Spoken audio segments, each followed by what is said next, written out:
সম্পর্কের বাজারে পৌঁছে পা দুটো থেমে গেল। সম্পর্ক বিক্রি হচ্ছিল ওখানে, খোলা বাজারে। আমি কাঁপতে কাঁপতে জিজ্ঞেস করলাম, কি দামে বেচছো ভাই এই সম্পর্কগুলো?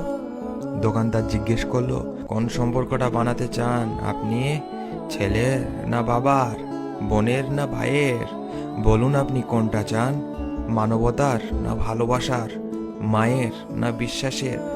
বাবুজি কিছু তো বলুন, কোনটি নিতে চান? চুপচাপ দাঁড়িয়ে কেন? ঠিক ভেবে বলুন। ভয়ে ভয়ে বললাম, বন্ধুর।